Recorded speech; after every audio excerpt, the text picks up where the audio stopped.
Well, if you're a hockey fan, more specifically a Blue Jacket fan, then you are in the right place. Welcome to another installment of On the Bench with the Columbus Wire TV. I am Ashleigh Ignelzi alongside our Blue Jackets expert, Dave Seaman. Dave, we have a lot to catch up on. The last time we talked, the Blue Jackets were on a 5-game winning streak.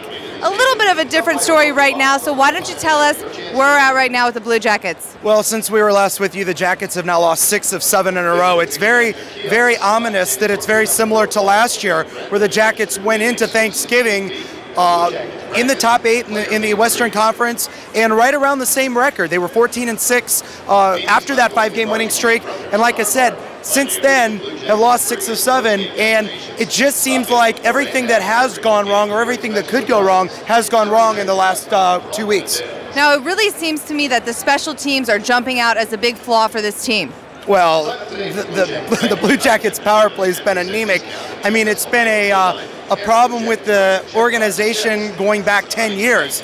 They've never had a guy who can run the power play, or I should say run the point on the power play. And, you know, when you're winning games, it's not as big of a focus. When you lose 6 of 7, it becomes a focus. And when you look at that losing streak, the first game of that losing streak was a 2-0 loss to the Detroit Red Wings. If you score a power play goal, you're right back in the game. Same thing happened 2 days later when they had to play again in Detroit.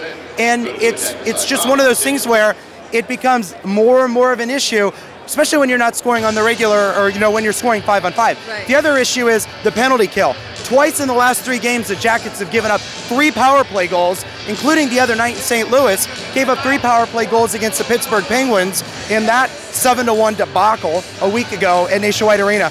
The Jackets have given up 10 power play goals in their last 5 games and ranked dead last in penalty kill in the National Hockey League.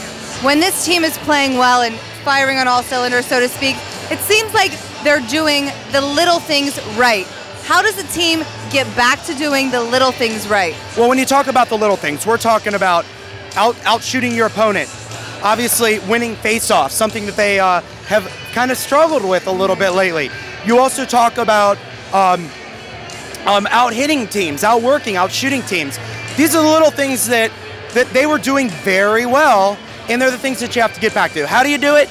You know, it's not going to come from the general manager. It's not going to come from the coach. It's going to come from the players. And if they don't start doing it, we're going to continue to fall into this abyss called last place in the Western Conference. Now, some minor changes.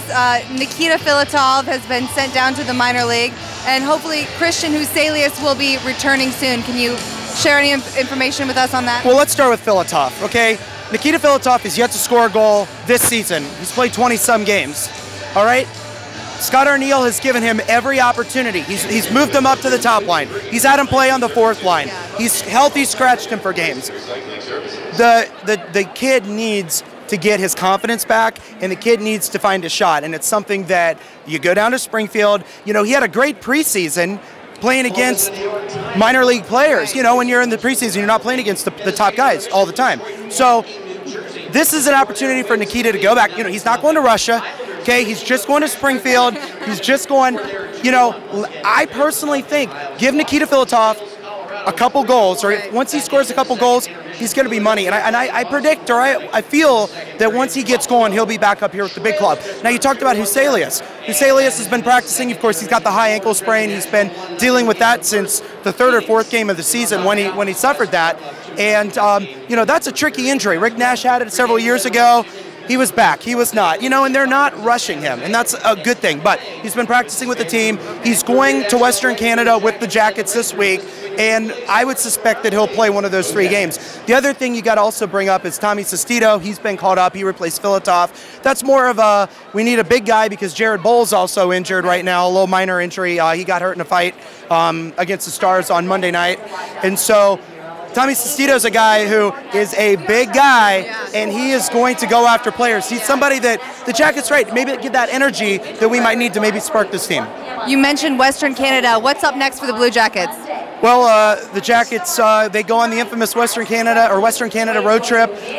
Monday night they're in Calgary, then they go to Vancouver and Edmonton Wednesday, Thursday, before coming home a week from now to host the Stars again. Okay. Dallas in town twice in 2 weeks. Oh, that's nice. Yeah, isn't it?